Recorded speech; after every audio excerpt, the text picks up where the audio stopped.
Dolphins, dolphins and more dolphins. This is episode 2 of our adventure, sailing the tour ship Duyfken from Sydney to Hobart for the Australian Wooden Boat Festival.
In episode 1, we travelled 230 nautical miles from Sydney to Eden.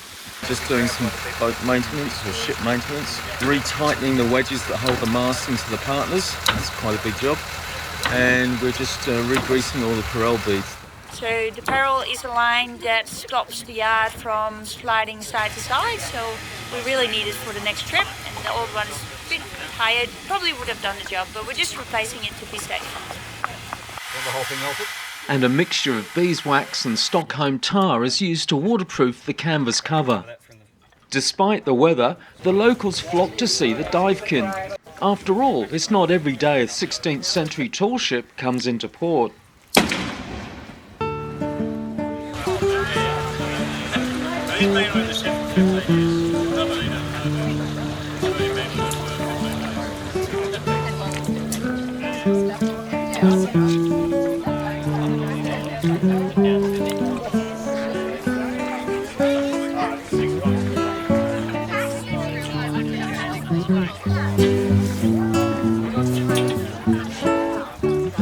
And what interested the locals most? Well, cannon cleaning, of course.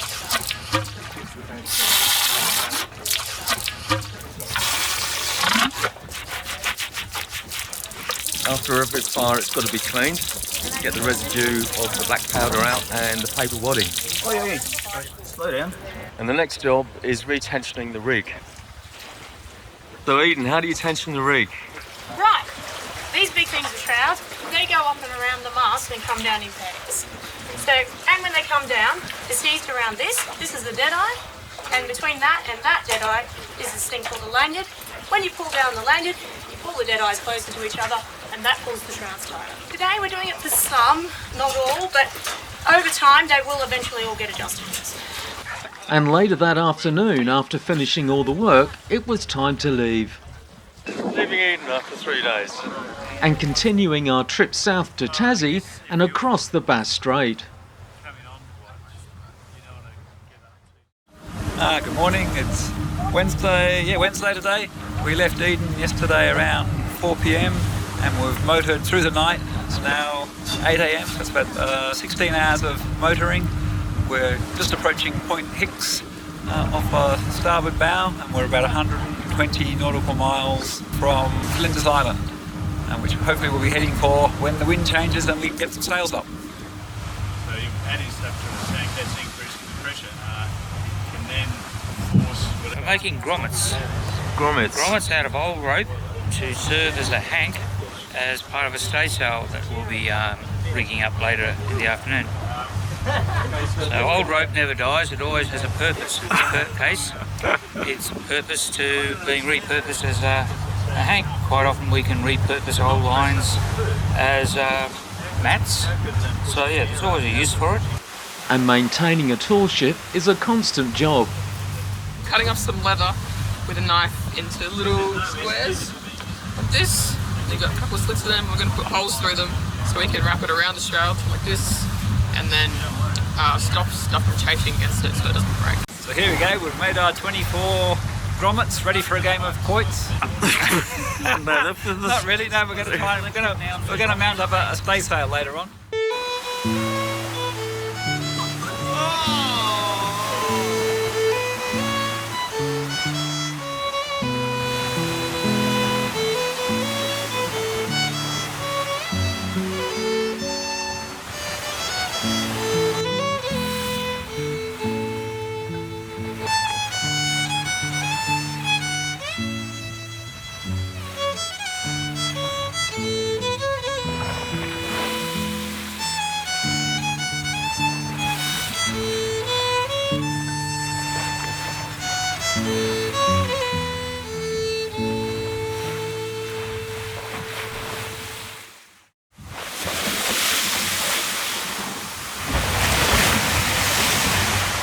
Well, good morning. It's Thursday, about 8:30 in the morning. We've now motored, I think, nearly 48 hours. I think we've still got 90 nautical miles to get to Flinders Island, which is probably another 15 hours, something like that. Just as the monotony was getting to everyone, the dolphins turned up to give us a show.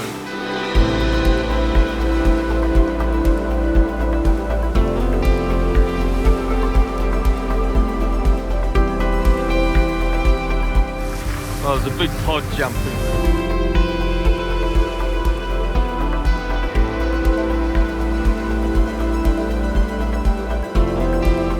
And after what seemed like days, and actually it was days, the wind swung around and we could actually get some sails up.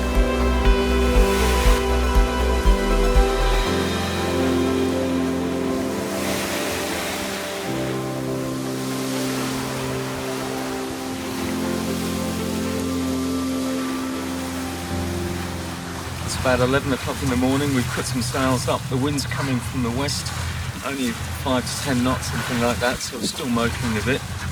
But we now have entered the Bass Strait, and over there is the mainland, which you can't see anymore. We're about 85 nautical miles from Flinders Island.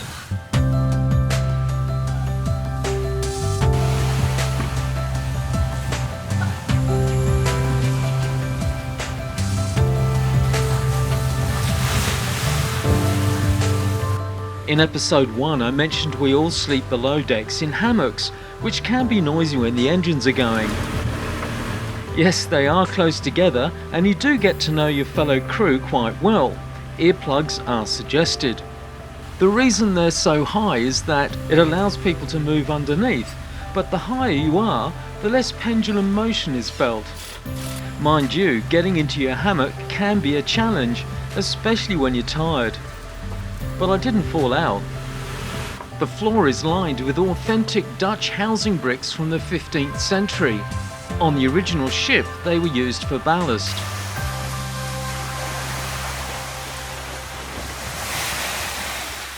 I must go down to the seas again, to the lonely sea and the sky. And all I ask is a tall ship and a star to steer her by.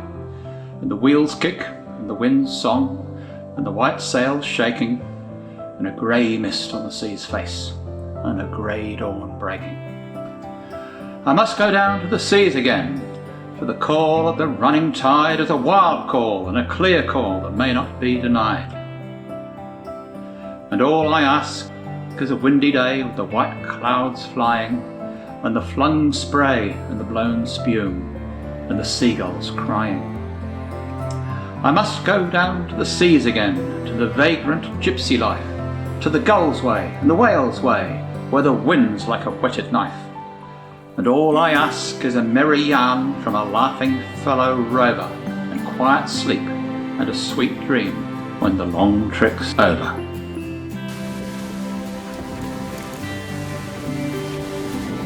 So it's about 5 o'clock.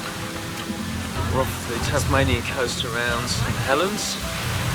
Beautiful sunshine, good wind, probably 15-20 knots.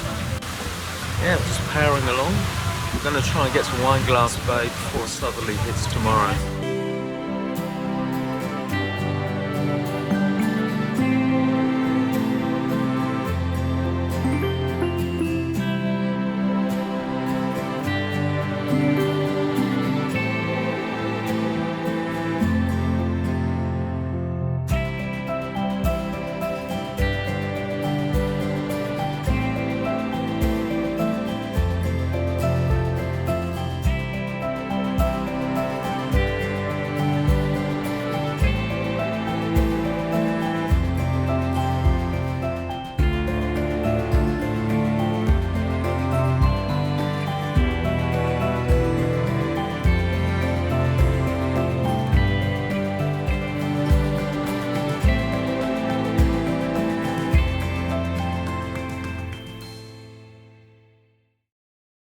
Oh, good morning. It's about 7 o'clock in the morning and we're just off the Freycinet Peninsula. Sailed all night, very nice. doesn't look too bad this morning either.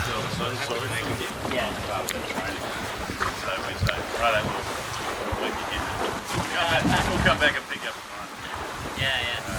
But every time, right?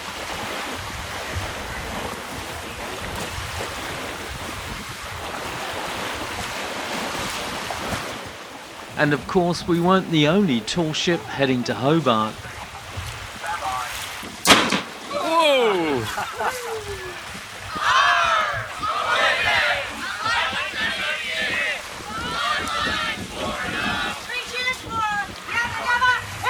Right! Right! Right!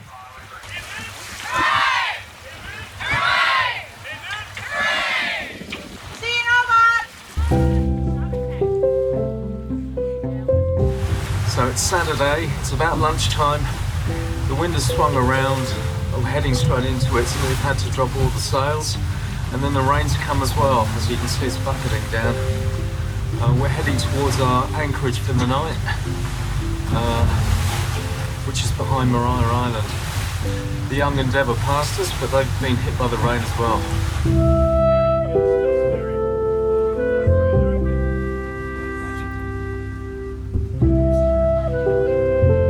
We were heading for Prosser Bay, which is near Triabunna, behind Maria Island. It's about 2:30. We're just preparing to drop anchor, attaching the light to the wooden barrel, which is the buoy.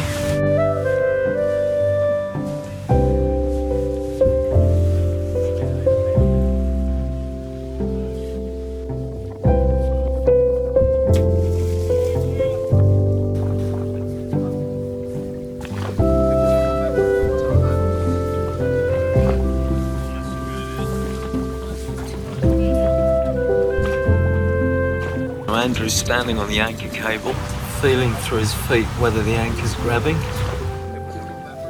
So to check out the condition of the seabed, we throw a lead line over the side with tallow on the bottom, and sand, mud or pebbles will stick to it.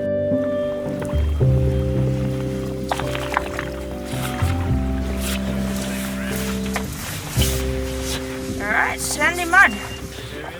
Yeah, very fine sand. Oh, that's what Andrew just asked. I'm not tasting it. If you're a true seaman, you would. Just have to here you the same thing. The anchor was dragging across the bay, so we've had to pull it up, which took a while. And now we're moving around the corner to a bit more of a protected spot and hopefully a better bottom.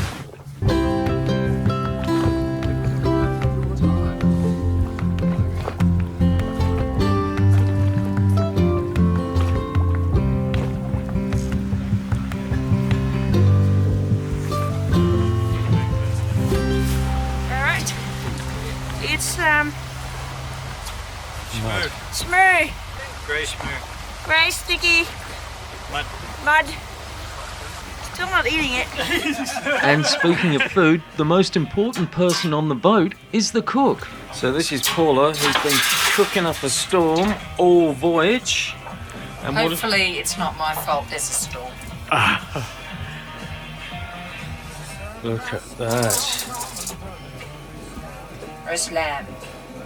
Beautiful. There's not very much room. No, it's a very small galley. The roast lamb, potatoes, pumpkin, bit of broccoli. Nice dinner after a hard slog day. Coming up, the crew abandoned ship. And of course someone's got to film it, so I'm staying on deck. As we continue our fantastic voyage down the Tasmanian coast. Ah, the Serenity.